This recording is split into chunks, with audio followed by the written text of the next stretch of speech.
Jokowi tak lagi menarik. Budi Ari pilih Gerindra ketimbang PSI, dibayangi kasus hukum.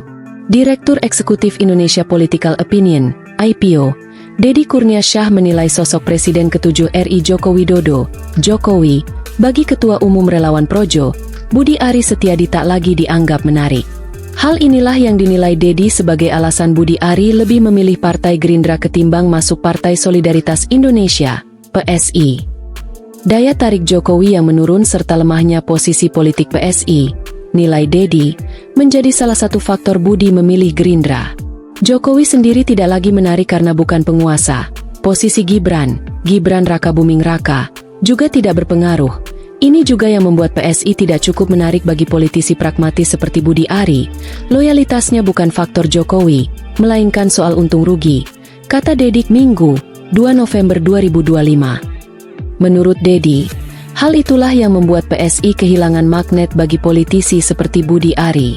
Deddy menilai keputusan Budi Ari merapat ke Gerindra merupakan langkah yang bersifat pragmatis, bukan ideologis. Loyalitas Budi Ari bukan lagi pada sosok Jokowi, melainkan pada kalkulasi untung rugi dalam menjaga karir politiknya.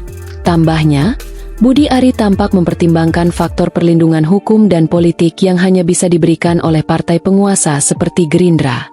Deddy membeberkan sejumlah kasus hukum yang membayangi Budi Ari yang membuatnya membutuhkan perlindungan politik.